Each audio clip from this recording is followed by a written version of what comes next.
Hello and welcome to yet another episode of Podcast of the Rings, the best titled podcast about Lord of the Rings there is, and we are getting so close to the end of the Hobbit trilogy by Peter Jackson. We are still gloried in the glory of Ben Goddard as our special guest. I'm Jessica Lynn Verdi, and we've got Alexander Mitchell. Gentlemen, how goes it? Good.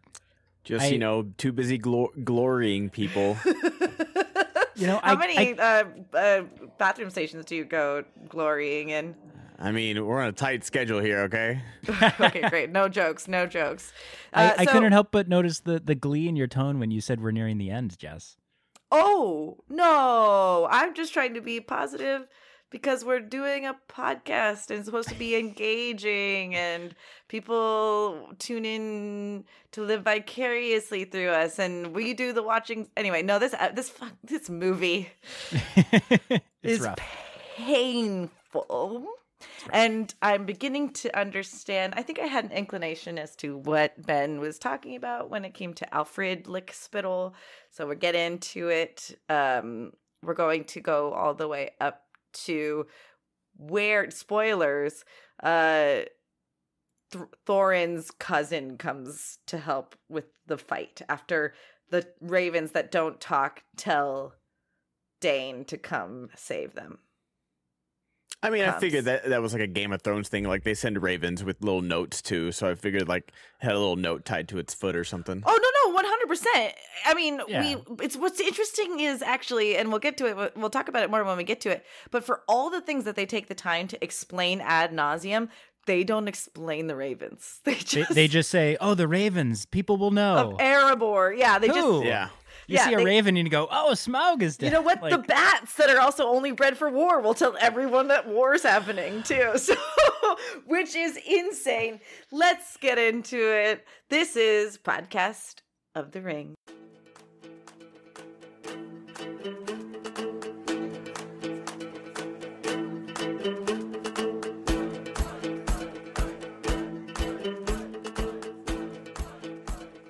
All right, so I'm just going to say it.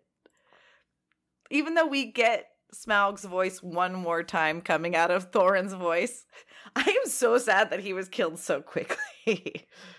Yeah, it's weird, the pacing, because we've talked so much about why maybe splitting this up into 3 movies wasn't a good choice, and I feel like this opening sequence kind of exemplifies that. It just feels kind of like anticlimactic to happen at the beginning of a movie where it's the final confrontation, and it loses, you forget some of the buildup that you had, this amazing buildup in the last movie. It just feels kind of like, I think that's why I disagree that it's a great cliffhanger, because even though we need it to come back. Like, I don't know anyone who was running to go see this movie the year it was released after the previous 2. The box office would argue again, because this is also a 970 million something box office. Like, stupid amount of money this movie made. So everything we say shouldn't matter, because who cares? They just made a lot of money. It actually doesn't. Yeah. That's actually why we're talking about it, because it still lives on. No, but like, it was so funny. I was watching this with my friends Dan and Mara. I was visiting them this last week, and we were talking about, like, they love Middle Earth just like I do. And it's so funny. It's like, I feel like Peter Jackson, one, I still think the cliffhanger works. I still think it works. Like, and I said that last week, in a vacuum, it's great. But just like, Walking Dead with Negan, of like, who did he kill? And it's like, no, you don't need to do this. You're the #1 show on television. We've been waiting for Negan for, I think, 3 seasons by that time. And we get one, monologue by him, and then like the POV shot of who he kills. And then even when they do the episode, we have to wait till the next season. It's like halfway through the episode where they finally reveal it. I'm like, oh my gosh, like they are just milking this so hard. And I'm surprised that, one, there wasn't a prologue in this, kind of the first Middle Earth movie that we got without a prologue. And you know what? Not that this movie needs any more, but if there was to be a prologue, I was thinking about it, it should have been Thror succumbing to dragon sickness, because that plays such a huge part in this movie. It plays such a huge part, and that would have been the perfect, in the same way that like every single prologue directly ties into the first, the movie that it precedes. That would have tied in so well. And then just finishing my thought is like, Peter Jackson always regretted not putting Sauron in the third movie, and that, it fractured his relationship with Christopher Lee. So I'm wondering if he was like, well, we got to do this in the third movie. It'll bring people back and then we'll wrap it up. But then in the way that Sauron concluding in the third movie was like, it works for me in the extended version. You're completely right, Alex. It lessens Smaug's intimidation and everything, where he just is flying around. He does decimate Lake Town, but then it's just like, you don't have the dwarvish wind lance. Like, that doesn't come into play at all. Well, you have the makeshift MacGyver wind lance. Oh, I want to make that scene made me want to die, and I wished they shot me with it. Like. Also, how did Bane's head not come off with the bow? Like, I don't. Totally. Yeah. I actually looked at it. It was feathers, but it should have absolutely burned him on the way. Like, but yeah, just I don't know. I am glad to see more Benedict as Smaug, and people are like, watching CinemaSins or whatever. It's like, Smaug takes the time to talk to Bard the Bowman instead of just killing him. That's who he is. That makes sense to me. Is him just like glow. The town is already gone. Like, when he lands, the town is completely done. No one's even fired a single, like, Bard's fired 3 or 4 arrows at him, but they haven't done anything. It's not like there's like this army fighting them. And we'll get to the army, the quote unquote army of men in this battle of 5 armies that. Yeah. The army of Alfrid, really. Oh God. I think with the CinemaSins thing, I hate when they, specifically for this movie, but also other movies, why would the villain assume that they're going to be defeated by the unlikely hero? They think they're invincible. Of course, they're going to stop to taunt them and monologue, and especially a character like Smaug. So it's completely realistic. And I actually like that there is a little bit of interaction, even if it's a little cheesy, IMO, as Jess likes when I say. Get him off the window. Is not saying IMO dumb. Like, LOL, guys, LMAO, guys, IMO, just say, in my opinion, to be fair, just go for it. Anyway, I actually... TBF. Oh. So to be fair, I actually tend to agree with ex machina things, or like, just kill your adversary instead of talk to them, stop playing with your food. But they've already established that Smaug likes to talk. And so he's tickled by the fact that somebody's actually trying to actively fight against him. Now, it's stupid of Bard to think that he could do anything with those arrows. He already has established that he can't do anything with those arrows.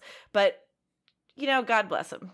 Well, can we talk? Can we dive into you are not allowed to talk anymore, because you can see IMO. Okay. Can we talk about some of the minutia of this scene? Because there's some great moments. One of my favorite moments, you pointed this out when we were watching, Jess, is that we get this sequence where everybody's fleeing on boats down the canals, and the master's, unloading his gold hoard, and we get the moment where Alfrid pushes a guy back into the river, which is just, further piling on to why we hate this guy. But Bane, Bard's son, grabs a conveniently placed crane to swing over and get the black arrow, and then he has this hilarious, I think unintentionally hilarious moment when he pops up. And he pops up, and then he's like, "Oh, I'm out of arrows," and he goes, I can't remember what the line is, but he's like, "Well, what about this one?" And it just appears from out of frame. The most kismet moment. Like, I'm okay with Bane going to get the black arrow, helping out his dad. Absolutely. They already established it. Yeah. But it was just like it's like one of those scenes where someone says something while they're in the room, and the person outside of the room's like, "Well, you didn't expect me, did you?" It's like, how you didn't hear that? You didn't hear what they said. And it's just like, he's just like, well, what about this one, Dad? the way it just like comes up from the little hole in the ladder is hilarious. That's when his son and him comedy. fell in love, actually. That's what happened in that moment. For sure. All right, guys, that was I guess IMO is funnier than me sometimes. Yeah, completely. Yeah, let's move right on. I don't know. I wish, and that's the thing is that like I'm wanting for more things in these very long, stretched out movies, but this moment would have played better with his son if we had gotten any kind of like hint that they had like a fractured relationship, a stressed relationship. His dad, a relationship. Yeah, like a single father trying to support 3 kids. Like maybe he's like, he hasn't treated his son like a son, just like a fellow adult or something like that. There's just been nothing to give us in this moment that to like, the whole look at me, like it is a very, like you have to trust somebody to not kill you with a makeshift wind lance with a black arrow with a dragon, at your 6 o'clock. But I do love there is one more great Benedict line when like he breaks Bard's bow and he looks at it, he's like, oh, that is a pity. And like, it's so good. I like that a lot. Yeah. I like Smaug's death scene. I think Very cool. It flying up, like you've seen the fire go out. It's like the simplest thing, but I think it really works. Yeah, totally. And the only thing about the death scene that I hate is that so we get this setup of the master leaving on the boat and Alfrid gets pushed out by the master to save weight. Mm-hmm. And so we get this amazing sort of climax. Smaug flies up in the air. We see his jaws open. The fire goes out and he falls and plummets. Cut to the master's boat and Smaug crushes the master and his boat. So you have this cool death sequence and then it's ruined by like the bad guy fell on the other bad guy joke. Like similarly to when the Goblin King falls and very funnily crushes the dwarves. I softly disagree. Okay. Because I think it's a good way to wrap up that master storyline because that's boring. 2, the master had all the funds for Lake Town on his boat, so that makes sense that they lost all of their treasury department. Granted, I think Alfrid should have been on the boat. That's my complaint about Sure. that. It's like you want to have Alfrid, annoying character in the second movie. He does a great job. He does a great job of being annoying and being a thorn in Bard's side. Oh, stop it. Stop it. You get one. That's it. Someone literally tweeted at us early on, like, Jessica, stop interrupting with your dumb jokes. So carry on. No, please do. It's great. But just I don't know, because with the goblin thing is like, oh, that's going to leave a mark in the morning. It's like, or, oh, this situation can't get any worse. No, he's standing right behind me, isn't he? Like, that's the kind of joke that the Goblin King felt like. I think if the master would have been like, oh, of course, as Smaug was dropping on him, then that's one thing. But I think they handled it seriously. Like, get rid of them both. Yeah, I just think that for me, it was a bit too much to have Smaug just actually the corpse fall on him. Maybe we see the master sink or die some other way, but it just felt a little bit too on the nose, especially because Smaug is literally the size of Lake Town, so it's not it'd be pretty hard to avoid him. That was the only thing that bothered me about it right off the bat, but Lake Town does need to be destroyed. But the second Smaug throws one line of fire, all he needs to throw is 2 more, and that town's done. Oh yeah, he does. It is a good representation of how destructive Smaug is, because I think he takes 3 passes. Because he's going over it. I like the buildup of him going over and not firing it. It's just it's very I was talking about it. What was it called? The night raids in World War II in London. The bombings. Yeah, the bombings. The Blitz. That's what it was. It kind of reminded me of stories of that, where you just you can't see anything, you just hear it going over. But yeah, all of this leads to the men don't have an army. The men of Lake Town, or the people of Lake Town, they don't have an army. So calling this Battle of the Five Armies, there's no army. The people, like, they keep showing them, and I know I'm jumping ahead, but when they show the army of elves, and it's like right in the middle, it's like 30 people with like pitchforks. Yeah. And yeah, we'll get into it more later, but there's just like the pure math of this just does not math at all. Like, I love a good Lord of the Rings battle, but the math just ain't I think mathing. they were maybe trying to recall to Helm's Deep in a sense, you know, where you have sort of a makeshift militia kind of thing. But yeah, it doesn't work. But we'll get to that. I'm trying to remember. Later. Does it say that there are a lot of men in the book? No, they're not a part of it at all. Like, they're not a part of the Battle of Five Armies at all in the books. But they are the Fifth Army. Yes, they are. You're right. But like, did they refer to the size? I don't remember it necessarily suggesting the size. I do want to ask you this, because I feel like watching this last time, the five armies in this are dwarves, men, elves, the goblins of Dol Guldur, and then the goblins of Angband, right? It's supposed to be the eagles. But see, that's what I thought, is that in the book, it's the eagles or like the wolves or something like that. The wolves, yeah. It's the wolves? Yeah. Mm-hmm. And so like the Battle of Five Armies, like, I think there's like this funny graph of like you could pick, there's like actually like 6 or 7 armies in that, like, yeah. Because I think I was always wondering, because, you know, I played movie trivia and I was like, if I ever get this question, I don't know how I'm going to answer it, because there are 2 separate orc armies. And they specifically make a point that we'll get to later on, where Legolas says, "Oh, they were bearing the mark of Gundabad," but then Azog is leading the Dol Guldur orcs. So they seem like they're 2 separate forces, because he sends Bolg to get those as reinforcements, basically. Exactly. Yeah. All right. But we'll focus on this half first. But I wanted to get that question out, because I've been wondering. I like did research on this, and it's just like there's so many different answers. Mm-hmm.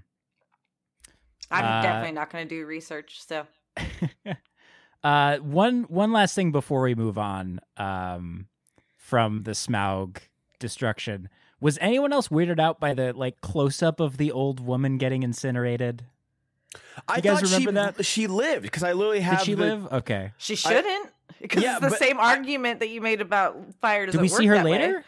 Jessica, you read my mind. I literally have that same note. Yep. That's not how fire works, Peter! Exclamation point.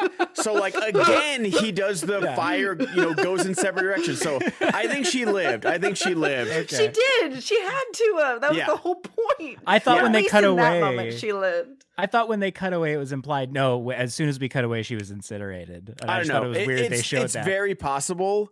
Just a weird shot. Yeah, it definitely is a weird shot, but that's so funny that you mentioned that, because I literally had that exact note of like, Peter, stop doing this. You were going to hurt someone. Second movie in a row. Second movie in a row. But yeah, and this is, see, like what you said is that of how Smaug landing on the Master of Lake Town compares to the Goblin. This next moment where you have people crawling out on the beach again to recall like World War II. It looks like Saving Private Ryan. Like, there's destruction, there's all these things, like people are crying and dying and bleeding, and then you have Alfrid like right in the middle, like, crawling over somebody, like, oh help, man. I'm like, why are you still alive? Like, pushing people into the water, like, it's horrible. It's so just tone deaf, and I'm like, I don't need Lord of the Rings to be Saving Private Ryan at all, but you can't have both of these things, these tones, like just constantly clashing in these movies, and I don't know why. Like, they insisted again. If Alfred would have died in right there, I would have been like, you know what, annoying character, but he's done. They were about to kill him, Ben. They were about to. And like, let them, Bard. And then the guy who plays Alfred did like a tight 5 at the Chuckle Hut one night. He's like, appears like, you're in the third movie, kid. Yeah, you got moxie or something. I don't know what happened, man. But the fact that we get an another full movie with this guy, even in the theater, I was like, he lived? Oh my God. And I think the reason that they kept him around is like I think the thinking was, we need like an antagonist for Bard at the beginning to show that there's some kind of conflict there. And I disagree with the writers for keeping him around, because I think you could have just as easily have had Bard be the sort of reluctant leader that he is in the little bits we get to see. Oh, that's and so true. You don't need the extra bit of Alfrid trying to claim leadership and then him, brown nosing Bard. Like, you don't need all that. You can just have Bard struggling with that internally, but that's more complex and harder to wrap your mind around, I guess. I'm saying from the perspective of the people who worked on this. So I agree. I truly don't I'm going to give out homework assignments saying let's do a re-edit into 2 movies, at the end of next episode. And I was thinking about it, I was like, there's not a lot I would cut out of the first movie. It's going to be tough to edit that one down, because I think it works well for the most part, pacing wise, in my opinion. But just like this, and I don't mean the actor's doing his job. I really this is not people sending death threats to Joffrey because people are stupid and can't understand that this person is an actor. Or Nate from Ted Lasso, had to put a disclaimer out on Twitter after that last season, because he's spoilers for Ted Lasso, Nate takes a turn and becomes an antagonist. But it's just y'all, it's a character, and the fact that you're so mad means he's doing a good job, right? But this character just he serves no purpose in this story at all. And the fact that they keep giving him jobs to do, after a while, fool me once, shame on you. Fool me, what is it, 3-4 times in this movie? Even Gandalf, is I'm going to give you an important job, you're all stupid. Unless Gandalf wants Bilbo to leave. Because here's the thing about that moment. I was about to say, I agree with you, Ben, except for one thing. The purpose that he serves is to give a reason in the story why Bilbo is able to get back to Thorin, because Gandalf would never give him that job. He has an invisible ring. Right. But that's the thing, is they needed to be oh, there's a reason why, but it doesn't make any sense. And why would Gandalf trust Alfrid? Because the first thing Alfrid does is sort of throw shade on him when he gets in. It's dude, don't you know who this guy is? He's a wizard. So why would Gandalf trust him with this seemingly important job? Because Gandalf clearly doesn't want Bilbo to go back to his Thorin. Friend. He's afraid. Bilbo's his friend. Yes, it makes Gandalf look just so dumb. I don't understand it. You know what it was? Even Ian McKellen on the day was this guy is great. Let's give him this line. It must have been that. Okay, I'll move us on. Even though I started this, I'll take full responsibility. The actor's doing his job. But it's just, I'm just watching this. I was just so confused. I was why did they do this? But yeah, anyways. But now we can move on, because to another one of our favorite things in this movie, I'm sure, is immediately after we get this sort of Alfrid Bard dynamic, we get Keeley coming up to Toriel. Can we just not talk about certain things? This is how you feel about Alfrid is how I feel about this. And here's why. Keeley doesn't love Tariel. He thinks she's hot. And that's it. He only likes her because... That's where true love starts. It's not the only way. It's just uncontrolled hots for somebody that just walks into your life. But it's because he was checking out the other elf lady person man at Rivendell. There's no truth in this. It's so upsetting. Yeah, they don't know each other at all. Yeah, they've had one interaction where he says, "What's down my pants?" That's literally the only conversation. And then he gives her what was down his pants. Yeah. I guess they did have a conversation where he opened up a little bit about the heirloom that his mother gave him, but yeah. Was that the heirloom? Wasn't that down his pants? I'm sure it was. I think he was talking. I think he has mother issues. I'm sure he put it down there before he gave it to Toriel. But my favorite moment, we had to rewind this while we were watching it. My favorite moment in this scene is Keeley's like, "Come with me, Toriel," and then she says, "I can't," and does the dramatic turn away like and lets the hair fly, and it's so over the top. I love it. I don't know why. Don't ask me. It makes no sense. I love I'm such a hypocrite that like I just got done ranting and raving about Alfrid and how bad he is, and then I'm just like, it makes no sense. I don't care. It works. Like, if this was 90s Lord of the Rings, this would like have like the glossy effect over, like the slow zoom into each of their faces. It doesn't need it because they're basically doing it emotionally. Like it is happening. And if it wasn't melodramatic enough, we get the shot on both of them after this whole like, oh, well, I want to come with you, but I can't. And then she's debating it and thinking about it. And then the camera pans to see Legolas just glowering. Like, come, Toriel, take leave of him. Oh, so it's so good. Just the love triangle dynamic in full effect, reinforced by the cinematography. And I guess when I say it's so good, it is done exactly to a T how you tell that story. Just, perfectly. And it's painful. I love it. And then the way he like leaves all dejected and he does the turnaround in order to give her the token too. It's no. Hold on. Stop hating on my boy Legolas, because again, I'm not talking about Legolas. I was talking about Keely. Okay. I'm talking about Keely, who's like, I'll put the hackles away. I'll give you my please. No. First of all, your boy Legolas has a heart and it's broken. And it is broken, but it is a heart of gold, because literally he sees her falling in love with Keely right in front of him. And the only reason he says take leave, because we got some stuff to do. We got some orcs to handle here. He's not like, oh, get out of here. That's my girl, bro. Right, because 100%. Because right after that, the writer shows up. Legolas, come home. Okay, we're coming home. Toriel can't come. Well, screw that, dude. We're going to Gundabad. See ya. And just goes with Toriel. That's a true man right there. His heart. That is pure gold masculinity right there, fellas. That's how you do it. Take notes. That's my boy. That is my boy. That's a heart of gold right there. He's got a job to do. Hair of gold, heart of gold.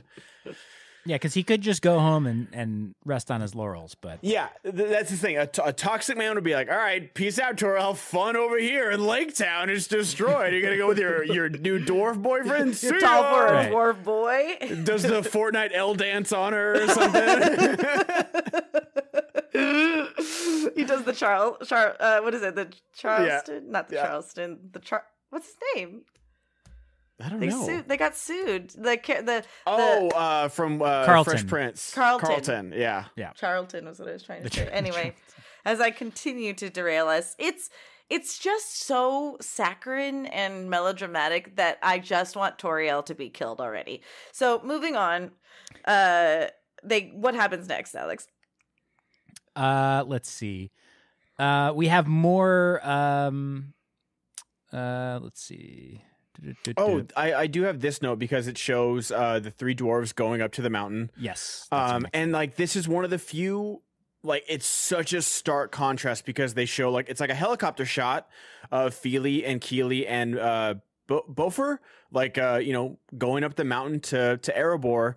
And it's this beautiful shot. And it's like, oh, this is why I used to love this. Yeah. And then the next cut is to them walking up with the greens. And I realize, they can't build Erebor, but it's like this really green screen, like digitized thing. And it's such a stark contrast of like, oh man, when they put the effort in to do the helicopter shot and them wandering around, it looks beautiful. But then they go right back to green screen everything. Anytime they have a indoor sequence and it has just that weird feel when they're doing the different scales of actors composited together. Like in Bard's house, we had that in Bjorn's house, I think a couple Rivendell moments.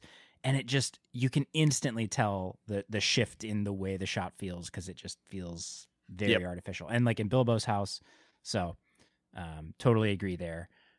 It's... a slap in the face. But as soon as they get into Erebor, Bilbo meets up with them and is immediately like, whoa, we got to go. And you're like, what? What's going on? And reveals to them that Thorin is down with the sickness, the dragon sickness. Oh, no. Oh, wah, wah. Where's the Thorin's soaking shield thing goodnight? You went for it. I was trying to find the Arkenstone because Thor Arkenstone. Would that be a? Oh, that's a good. Never mind. I think you, Jess. I think you might have the dragon sickness. Yeah, I think so too. What's going on? Also, here? we can edit this out, but a great porn name would be Throbbing Soakenshield. No, that's staying in. Yeah, I think we can. Because it's not too graphic. Okay. Throbbing Soaking Shield is very good. I'm gonna change every gamer tag to that now. I'll see you at the Call of Duty lobbies. So anyway, he's got the dragon sickness. We knew it was happening. I said to Alex, I was like, oh, well, good thing Bilbo has the Arkenstone. And Alex is like, does he? And then we get another callback, which also this could have been part of the prologue too, if they really wanted to do it. But it didn't really make sense to. It's a weird choice to me. Like, well, I get why they did it, but it's just so we get a flashback and we see. I think the reason they do the flashback is to sort of remind us of what Smaug said. And it's good. It's good. Works. But remind us about what Smaug said about maybe I'll let you take it to mess with Thorin and reinforce in Bilbo's mind. Maybe Thorin's not well, and this is a dynamic that I actually really enjoy, and I wish the moments they focus on it I think are really good, and we get awesome character moments between Thorin and Bilbo. Thorin, I can't remember the actor's name who plays Thorin, but gets to just Armitage. Richard Armitage. Thank you. He just gets to be very over the top and ham in it. Yeah, there's so much ham in here. We mentioned the river of ham that Lee Pace gets to swim in. Everybody's taking a dip in this movie. There's some great cheesy moments. The river of ham sounds disgusting. And that's the thing is that like you could have had a great setup because as soon as Bilbo says like we need to get out of here, like Thorin's not right. It's like wait, all the dragon sickness stuff has already set in. Like I like the dragon sickness angle. I think that's interesting. Like just the gold itself is like cursed, and you will become like overcome by greed or something. And the minute they walk in, like he's like, "Oh, my sister's sons, welcome to Erebor." And it's like, "Oh wait." High. Yeah, it's like, oh, it already happened? Well, I kind of want to see that. Here's the thing. I agree with like letting us see it. The interesting thing about like the pacing of this movie, it's bad. Yes, it's bad. But also they don't, I think, do a good job of communicating how much time has passed. It took them a few days to get to Erebor. And they say that it's been a few days. So they've been in the mountain. Thorin's been in the gold for maybe like almost a week at this point, but it's unclear to the viewer. Has he though? Because there's one little moment where they say it took them a few days to get there. So that's what they said. Yeah. When do they say that? As they get there, like as Feely or Keely come in. If you missed it, I don't blame you because they like gloss by it. And so the other thing I was looking up is because I was interested in this because this is how my mind works. When Legolas and Tauriel go to Gundabad, I was like, how far away is Gundabad? It's like 300 miles.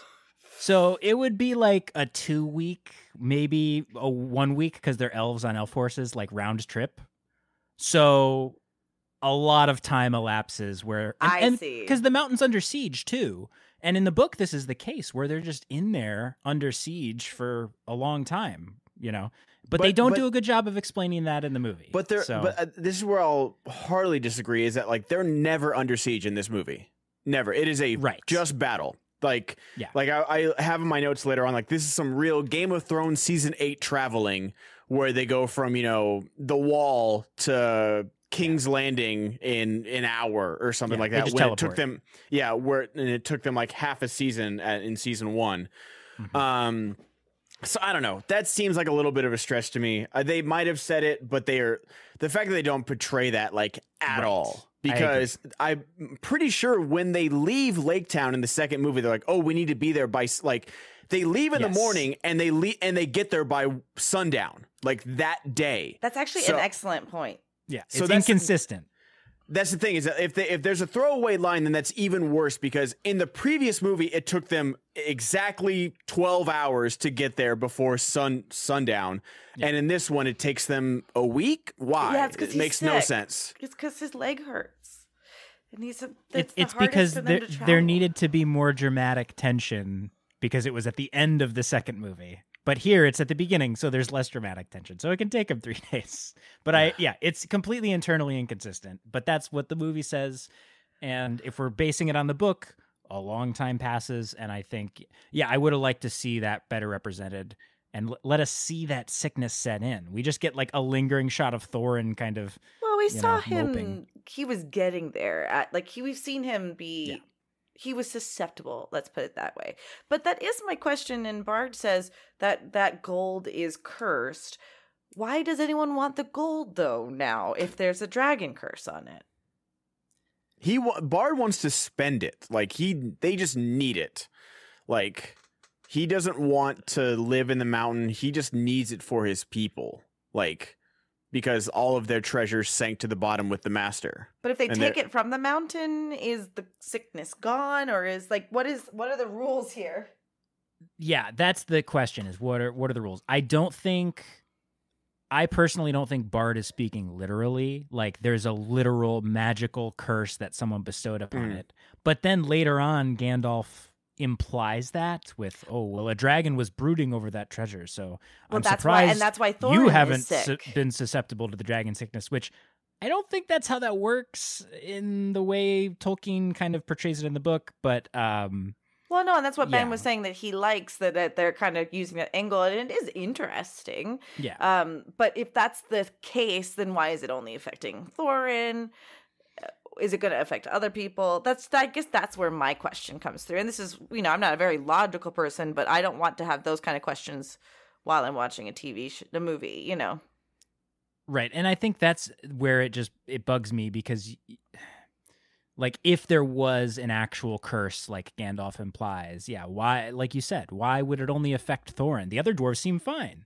Right? Yeah. Why wouldn't they be affected by it? And he heavily implies like, but you haven't been affected, Bilbo, because you're a hobbit and they're resilient and, you've resisted the ring. He doesn't say all that, but that's the implication. I have great judge of character until it comes to Alfrid.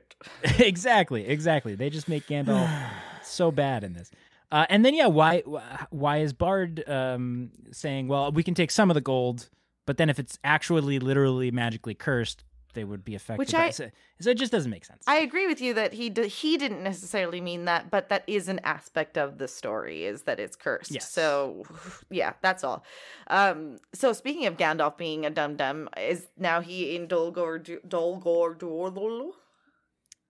in DG, baby. DG. I have that we have another hair and makeup orc, and he looks awesome. Yes, the torture orc. With the spitting the blood is so great. Cool. So great. I have so many problems with this Dol Guldur stuff, even though there's some cool moments. It's pure cheese. And I was watching it with Mara, and she was like, "This is a video game." I was like, "I know, but I love it." It's a video game cutscene for it really is, and sure. Again, this is where I am totally aware that this is just me loving everything Middle Earth, and it's like in a vacuum, it's not good. I don't care. I just don't, because for me, this is like so fun. Her walking in, and in the extended, she says some line like, "Oh, be gone from here," and I'm like, nah. In the theatrical, again, she just like does the hand wave, and to be fair, it's a mixture of both, where in the theatrical, they don't show the orc getting obliterated by her magic blast. That's only in the extended. That's so really? Weird. Yeah, it's just like they show like the bubble from like outside. Like, it's the shot after where they show the whole thing. Yeah. And so I'm like, I don't want her to say the line, but I do want to see the orc get blown the heck away, like T2 style. It's insane. It's so cool. Like like we've seen Galadriel be like, quote mad elf magic. She can see, she can, like thought speak and stuff like that. She's never been like Jean Grey, just X-Men. Like Galadriel the Phoenix. Love it. Yeah, She does. great. She literally goes full Dark Phoenix in this, and I'm there for it. And just like the badassery of, and they have the Tarantino shot of just her walking up barefoot, which I'm sure a lot of people were pleased with. Yes, very pleased. You included weirdo. Well, I'm into one of those two things. Okay. I saw this scene having not seen this movie yet because people were sharing it because of Rings of Power, where it's like, no, she definitely can fight and she definitely has beef with Sauron and she definitely has a history, which again, this is Peter Jackson's version of history and how he wrote it. Is this how she fought and saved him? There is no description blow by blow of the fight, but yes, it is canon that the White Council did indeed banish Sauron from Dol Guldur. That's so all I'm this saying, though, happens. is like the lines that she's saying at Sauron. It's like kind of cool that like in the Rings of Power, he's calling himself Halbrand, and he's like, I've had many names. And then she says, you are nameless, you are faceless. There's like certain things that people were pushing towards, like say, hey, it's like not possible that this was it. If you guys all bought that this happened in the Peter Jackson films. This is my only point. Yeah. And I think, when I saw it apropos of nothing, I was like, actually, this is kind of cool. But you're right. In the movie, it's a little cheesy because it also is a little too fast. It's a little weird. Well, so before we get more into the fight scene, because I do want to talk about that, in the sequence where Gandalf is getting beat up by the orc, I really don't like that they have this random orc just go, oh, well, the master wants the ring, the secret ring you have that nobody knows who has the 3 elven rings, but I know, and I somehow it's revealed, like we see it on his finger, but like Sauron didn't know who had the elven rings. That's the whole point. They kept him secret. He might have suspected. He probably knew Galadriel had one of them and suspected others, but I think of all the 3 rings, Gandalf would have been the one that he least suspected. Actually, that's pretty dangerous. All 3 rings are there at that moment. Yeah. But it's a desperate move. They're banishing a force of evil. But yeah, so I really don't like that. The whole point is that Sauron did not know for certain who had these rings, and he had his theories. And Gandalf would have been the least on his list because that was given by Círdan. He's not even an elf. Really don't like that because that just kind of, I think it's a way for Peter Jackson to just show, okay, this is why they're so powerful and they can banish Sauron, because here's the wielders of the 3 rings, so let me just give you that as a reminder, viewer. It's not because Sauron actually knows, but I just want to remind you. So I really don't like that element of it. Yeah, again, it's like more extended stuff because that's not in the theatrical. I think he's in the theatrical. I think he's just there to like beat him up or something like that. Like, like no one's coming for you. Like, oh, get out of here, and just like starts kicking him or something like that. But what follows is just pure unadulterated just fan fiction, and just because like you said, like there's not a blow by blow of like how they exorcise Sauron from Dol Guldur, and I'm about it. I'm about the Nazgul showing up in ghost form, like that rotating shot of them showing up. That's awesome. And like Elrond, reciting the poem that Galadriel then finishes with like end 9 for mortal men. And then the ring wraiths come in just like so ham and on the nose. And then Saruman and Elrond showing up and like, do you need assistance, my lady? And I do love that like old Christopher Lee, like they give him the one like, like he's like lunging towards something, and then they obviously cut to a stunt double, which of course he's 90 something in this movie. Like I don't expect him to do his own stunts. Like not everybody is Dick Van Dyke who can tap dance on a desk in Mary Poppins Returns. That guy's a specimen. But I love it. It's awesome. Because we've never seen Elrond like in action before. Like a little bit of The Last Alliance, but that's kind of it. Like he, gets an arrow shot by his ear and swings one sword.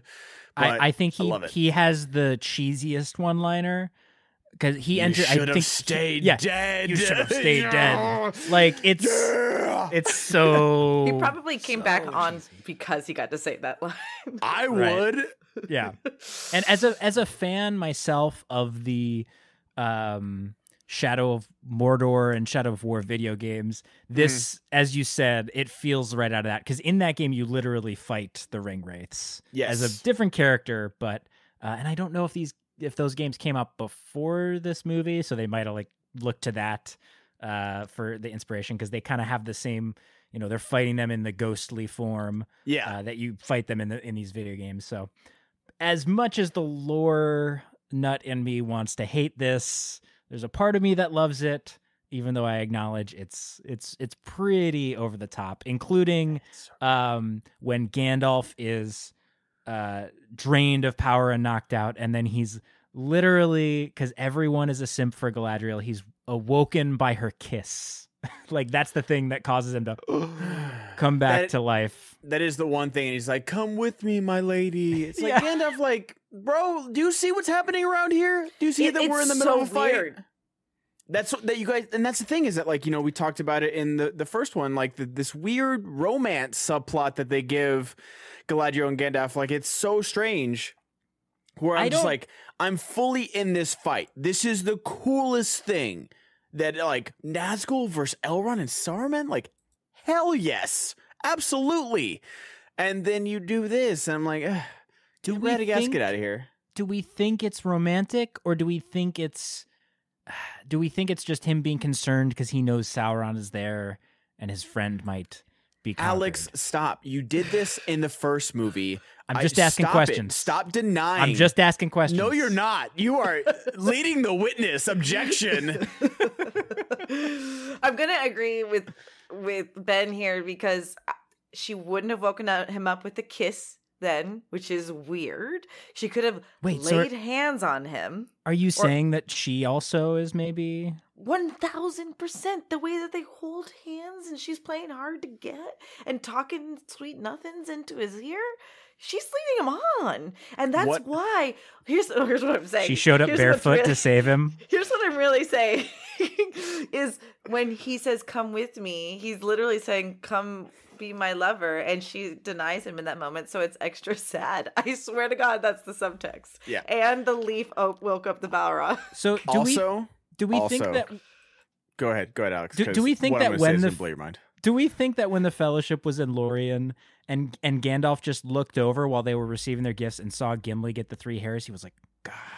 He was dead in Lorien. He wasn't there.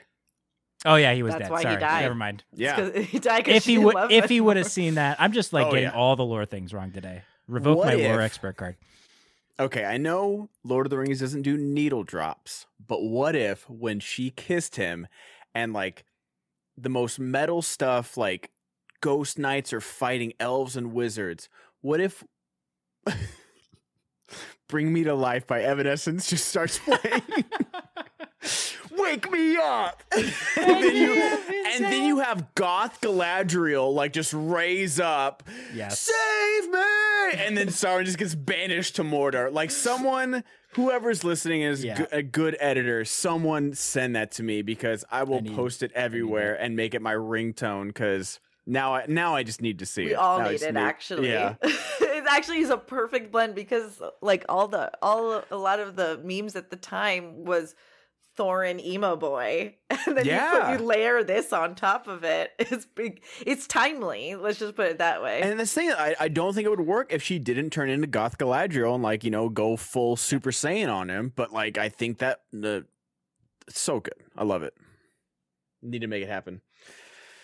But I do, and that's the thing, is that where I love this as a Middle-earth fan, it goes back, and we talked about this last week, where it's just like, yeah, they banished him to Mordor, but it seems like everyone's real surprised in Fellowship, where he's like, and they even say, without the One Ring, and the One Ring's, in the sea, or, in the Anduin. I get it. I see you raising your finger, Alex. They technically banished him to the east, not Mordor, so I just want to make sure that that's on the record.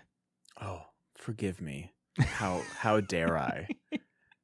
It's fine. It's fine. I got the thing wrong that Gandalf was alive in Lorien, so it's all good. That's a much bigger thing to get wrong. But he actually was banished to the east. Well, actually, But yeah, I don't know. For me, it just like this is a little too much of like, and then the Sauron like, I'll take care of Sauron. It's so like, cheesy. okay. Yeah, It's like, leave guys, Sauron to I've me. seen the Fellowship. I get where we're going. Not every single thing needs to lead to it, but it's okay. Yeah, they got to tie up all the knots and just literally every give all single the knot, things. every single one, and leave no room for any kind of interpretation.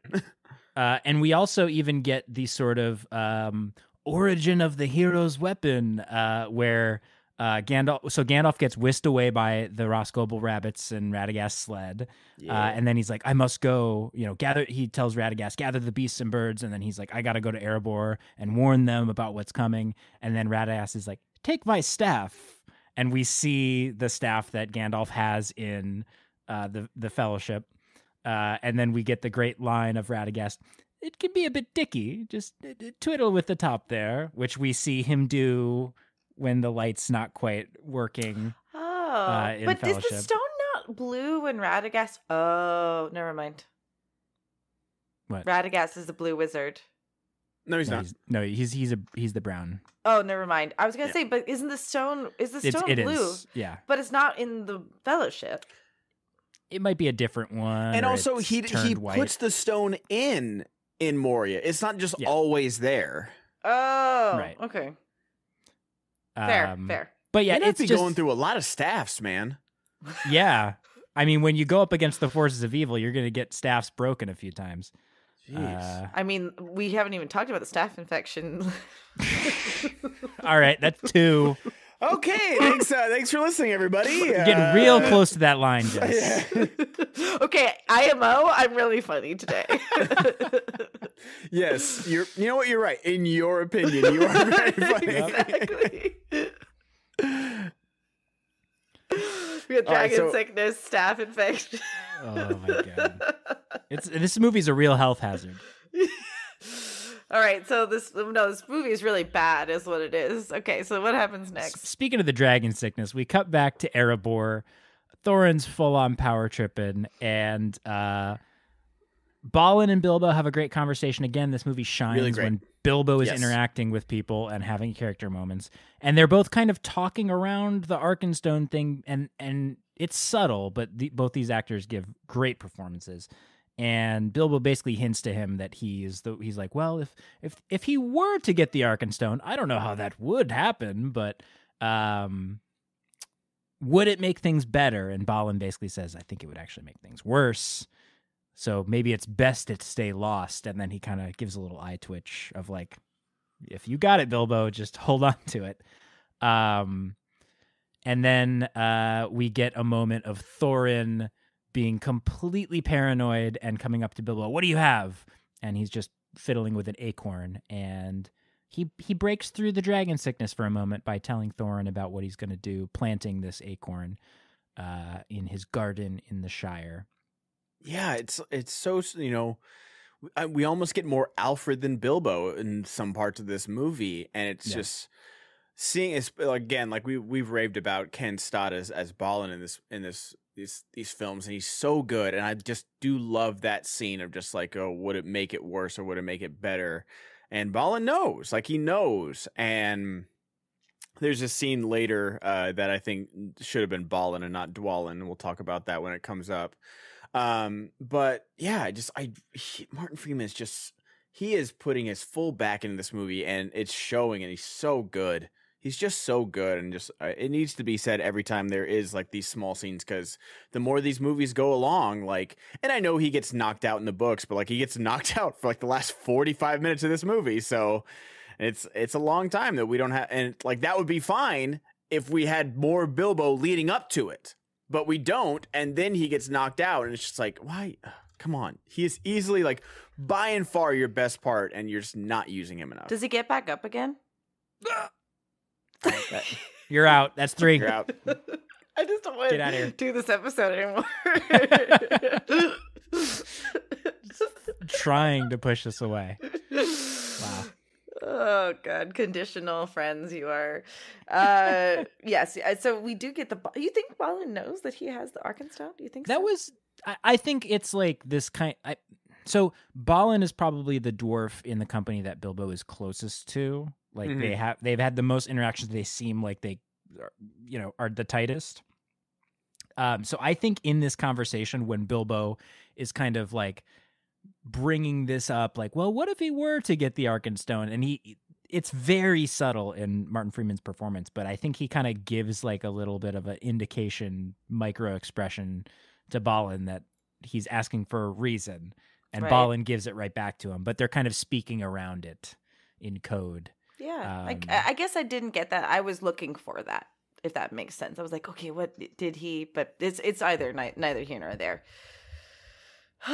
Yeah, I think that he like knows without knowing, because I think like if he were to say any more, like Balin would feel like an obligation to tell Thorin, because he's like he's still his king, right? And so like he goes as far as he can without sacrificing like his honor or anything like that. And I like that. I think it works for both characters, because Balin is like not a fool at all, and so I like this exchange very much. But again, Thorin asking 13, now 14 people, well, 13 because he's not searching himself, 13 people to search a city where the gold is 4 stories high, 4 stories deep for a stone. And realistically, like, and that's the thing is that's why I want like the dragon sickness to be like the paranoia like setting in. Like I want it. It's so poorly portrayed, and I wish we could have seen that a bit better, because I like that angle. I like the angle because we see it a little bit in the book, and we've seen it like where Thorin like feels not obligated, entitled. Like he definitely has like this entitlement of like the throne and everything like that, and we haven't seen that. Really, like we saw a little bit in Denethor, but that was just like him losing power. But we've never seen someone like want the crown so bad. And so I wish we could have seen that a little bit more and a little bit better portrayed. Yeah, agreed. I think the moments we do get with him are good though.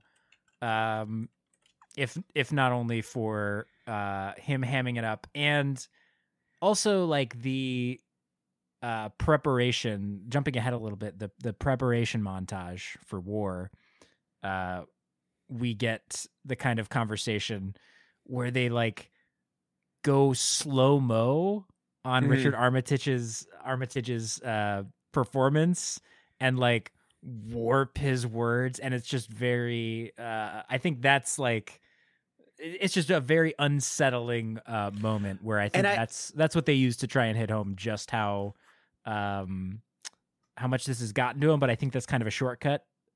It is, because like that moment in itself really works for me. Him saying Smaug's words, like, I will not part with a single coin. Like, I don't know how they really do slow him down quite a bit in that moment.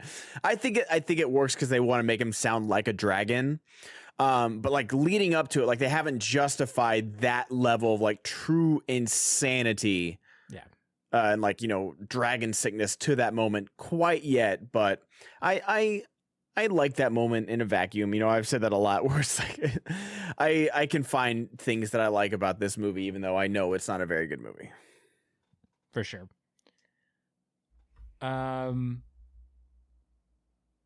So we get more of the refugees moving through the ruins of Dale, making their way to try and seek shelter with the dwarves. Little do they know what's going on inside.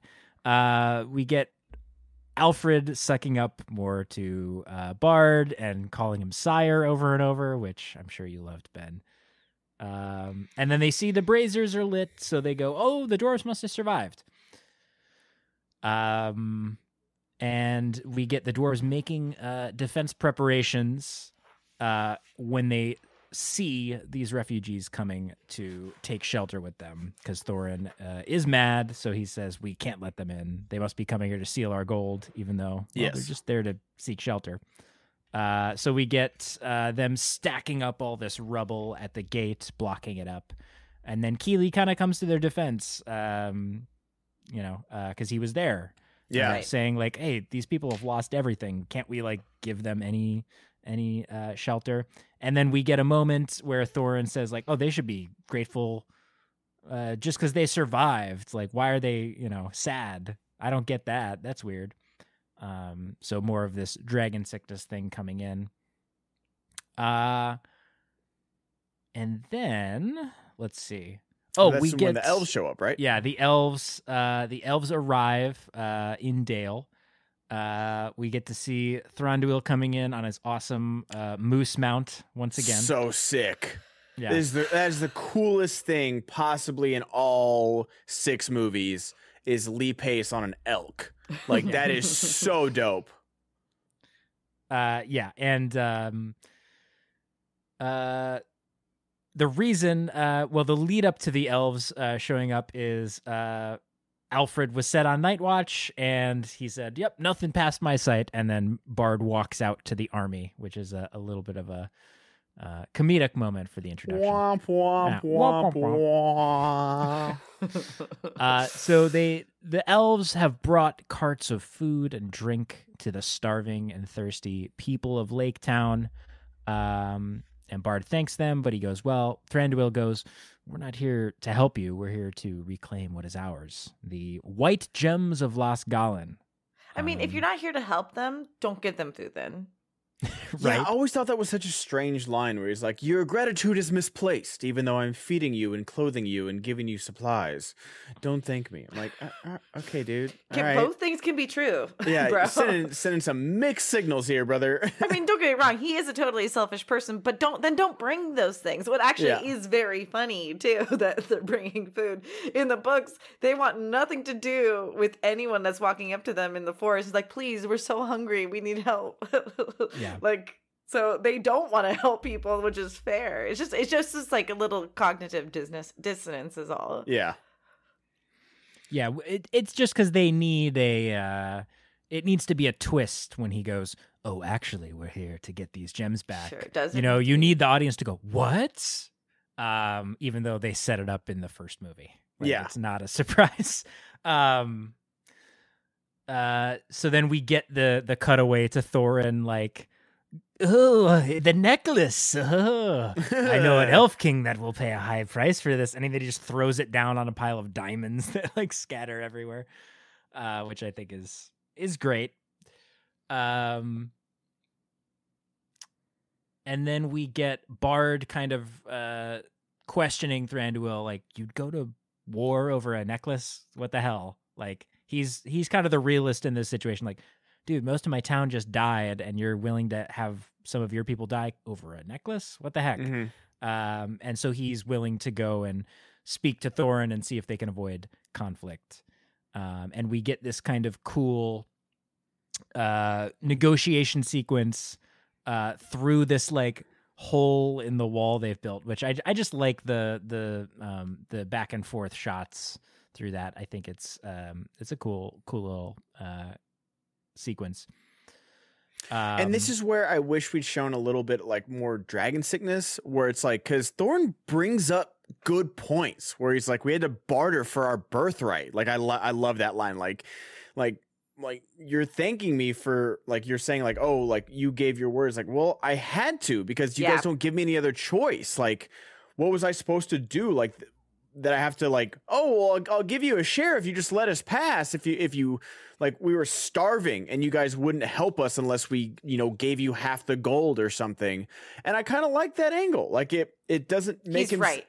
He is right. And like they make him seem like he's like some mad king at that point, when I'm like, no, he's kind of right. Like he's got points at least to be listened to. Well, I think he does have a point, but I think this is where I actually like that take on it, because the evil and lies and these kinds of things have their root in truth. And so, yeah, it is true that is the case, but that's what's happening now too. Like Bard is coming and has no other choice. So yes, Thorin is right, but it also shows his complete lack of empathy, because he's saying, well, you didn't help us, so what were we supposed to do? And then he's turning around and not helping Bard. So it's like, okay, your argument's kind of invalid at that point, because, you gotta, it can't be a one-way street. You know what I mean? And what's interesting about that, Alex, is one of the key reason he hates Thranduil is because Thranduil literally turns his back on them when they needed help too. So, this is where it's so much less the reluctant king versus really someone who shouldn't be king is really what I think which is the story. I guess is my point. Is he's not learning, he's still adolescent, and he succumbs to his greed so easily, and we're watching how to lead poorly.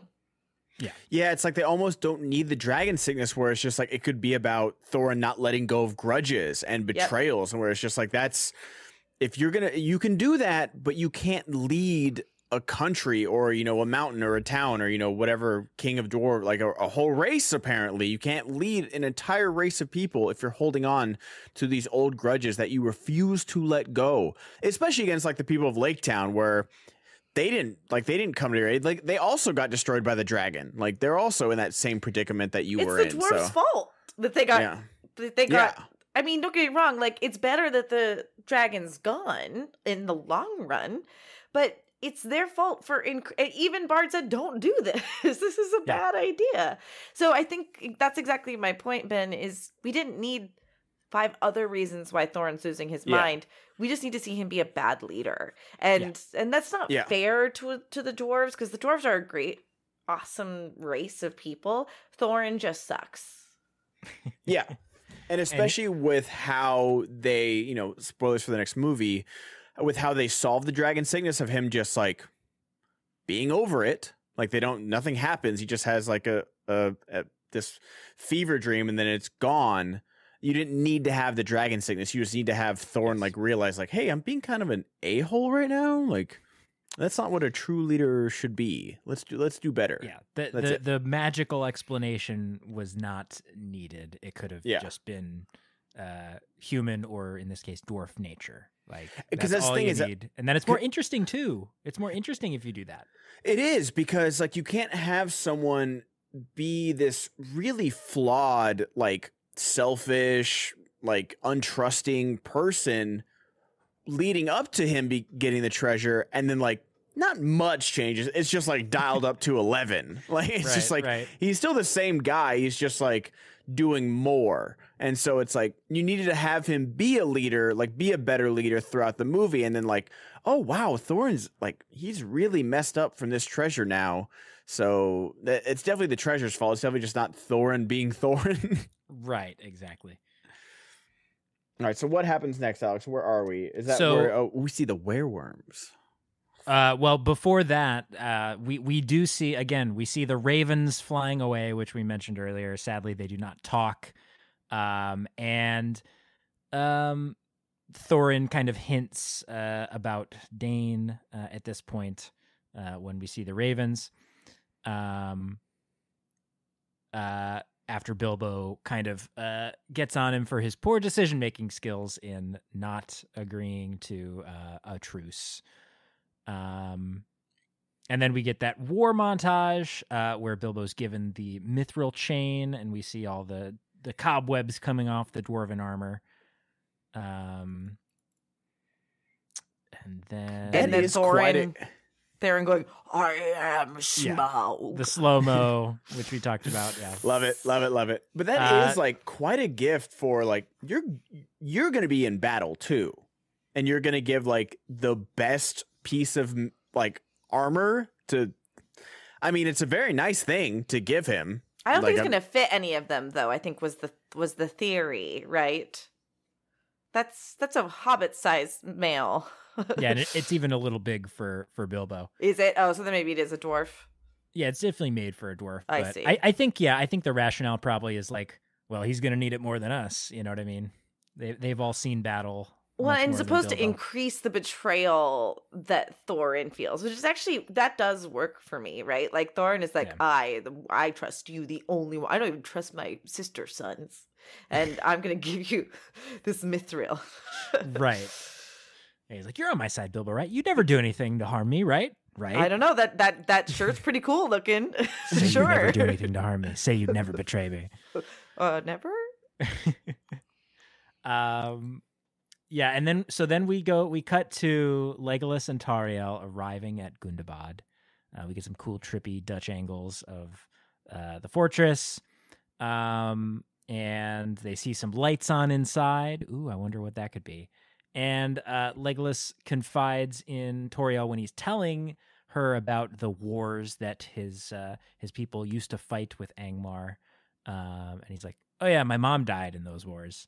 So apparently Tauriel just loves hearing about her love interests' moms, because that's the one thing that both Legolas and Keely seem to connect with her on.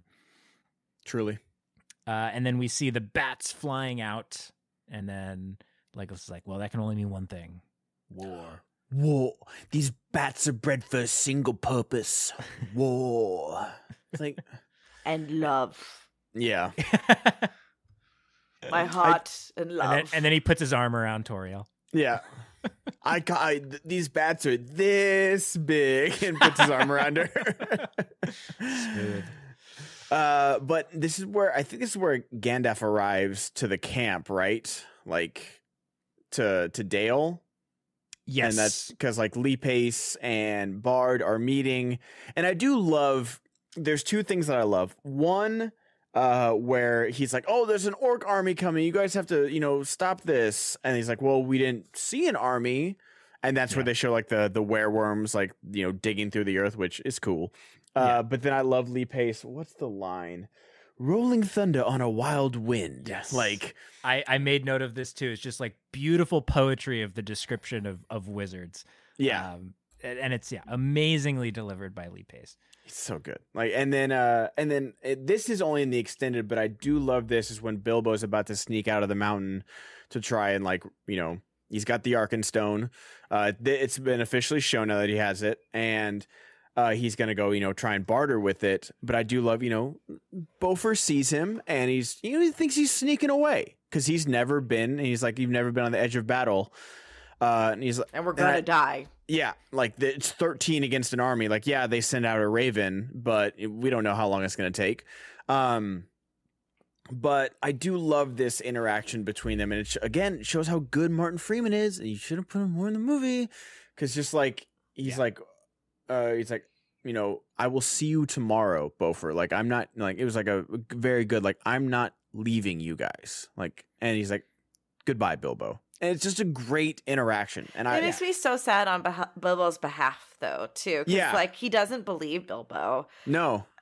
But he doesn't believe Bilbo, but he's also happy that he's leaving. Yeah, he's being very kind in that moment. I think so. Yeah. I really think he's like, you have never fought. You're not a fighter. Like, where we got you, like, yeah, you've toughened up, but you're still not a fighter. Like, I think he's happy. I think he'd be happy for anyone to leave. Well, honestly. And he knows Thorin's lost his damn mind. And he's like, you shouldn't have to die because of that. And it calls back to the moment they had earlier when Bilbo was going to leave in the caves before Goblin Town. And he says, like, I have a home and you don't have a home. And he hurts Beaufort's feelings, but Beaufort's like, no, you're right. And so I think Beaufort's thinking back to that moment and going, you know what? Bilbo's going home and he has a home. Like, and so he's happy for him in that moment. Like, he's not going to die without seeing his home again. So it really shows the difference between like Beaufort and Thorin and all these dwarves. Is like Beaufort is probably the most like empathetic of Bilbo and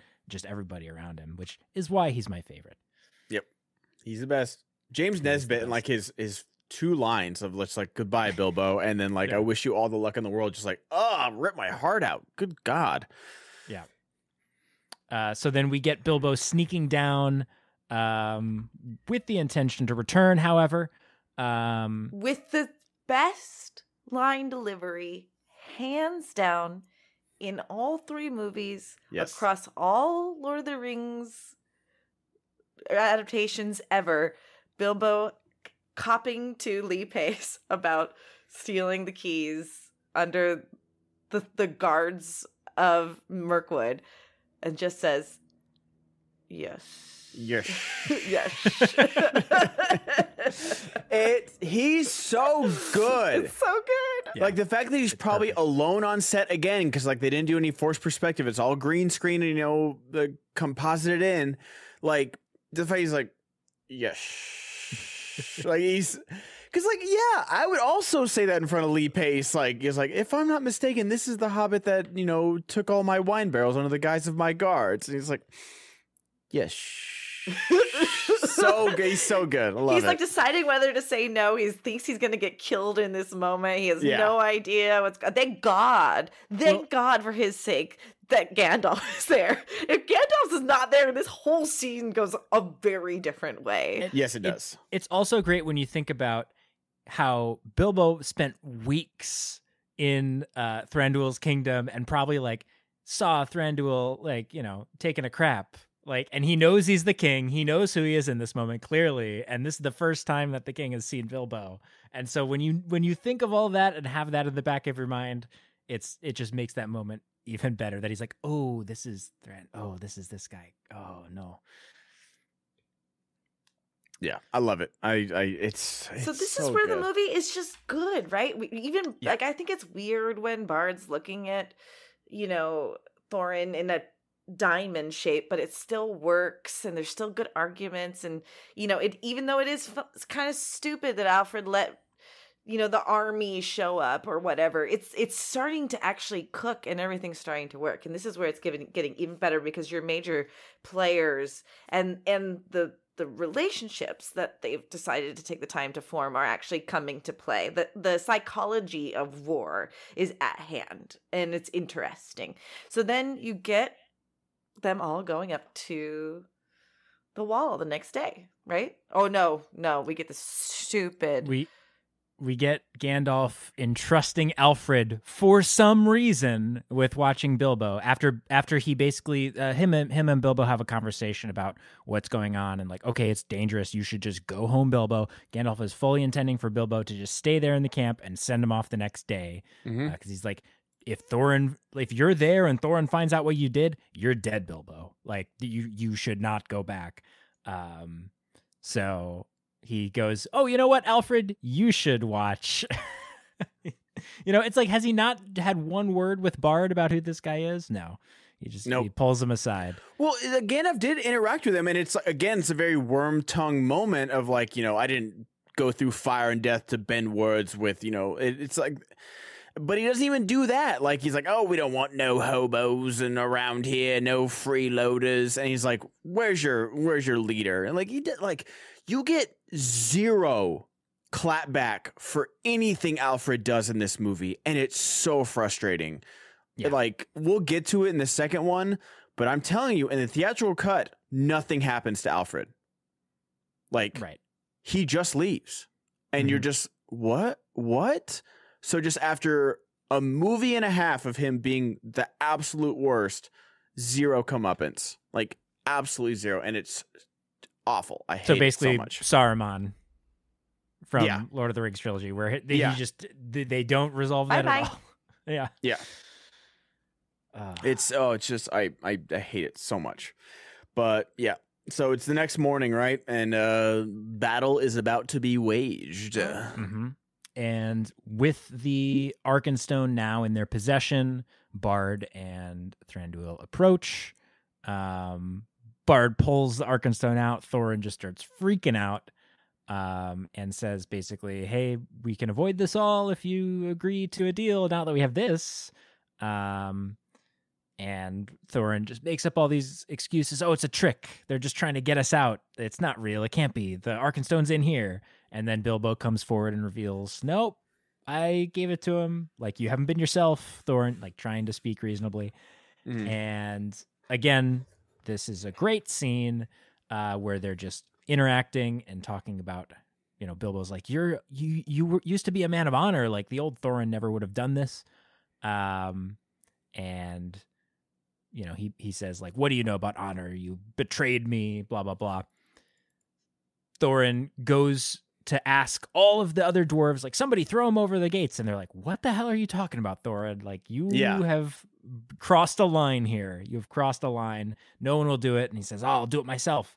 And he goes to throw Bilbo over the wall. And that's when Gandalf steps forward and does his, I am no conjurer of cheap trick. Yeah. And stops Thorin in his tracks, steps forward. and says, "I'd prefer it if you just threw him down to me. You don't need to kill him. It's fine. It's fine. It's fine." And then he's quietly cursing Alfrid under his breath, I'm sure. And just when this happens, we get the ravens appearing from off screen. Dane has arrived with his army on Boarback. I love the mounts they have. It's the such a armored great. pigs. It's such a great. If anything, this movie explores the different way wildlife can carry a race of people. Yeah, very well. I also did miss one thing that I really enjoyed as a lore nerd is we get a Ecthelian name drop, who was one of the stewards of Gondor. I think when Thorin is saying that he's not going to make the deal, Thranduil offhandedly mentions to Bard, "Oh, you could take that to Ecthelian in Gondor. I'm sure he'd pay a high price for it." I missed that. Yeah, and I was like, "Oh, cool, an Ecthelian name drop." I don't know why that's in there, but it's cool. And that's, I'm sure, only in the extended version. I'm sure that's not in the theatrical cut. But yeah, so Dane on Boarback. Jess and I, when we were watching this, were very, very wigged out because they made him completely CG for some reason. I don't know, man. I think Billy Connolly gives a great voice performance, but he looks so strange on that. Like, he looks, it does not look good. Valley. It's well, Uncanny Valley. What's the choice? Why is this the choice?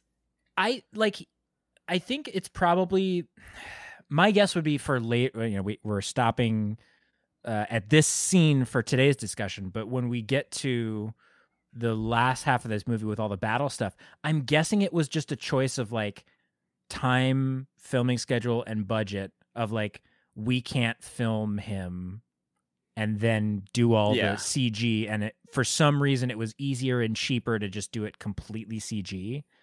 But there's like just one real dwarf in this because like they keep cutting to him anytime like they need like a battle cry. Yeah. It's the same guy doing it every time.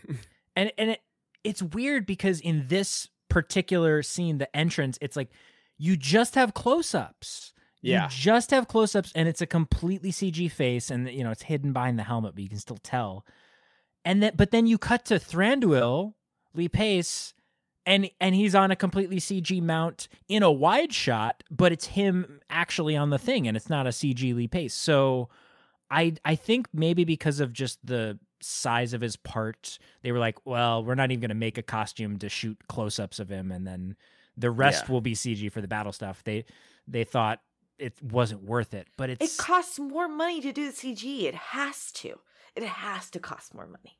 Well, I don't know. Maybe when you factor in what they would have had to pay him versus like to do voiceover versus just doing versus like filming on set and the shoot and the time and stuff. I don't know who made the decision, but it's so bad. It's very so bad. It's a bad decision, but he does look cool right in that war boar. Yes, it's a very cool character design. And I love the entrance of, would you consider just sodding off? Like right after Gandalf tees him up with, well, I think Thorin is the more reasonable of the two. So I like the way they characterize him as just kind of this, he's a loose cannon. You don't mess with him. He's not going to compromise.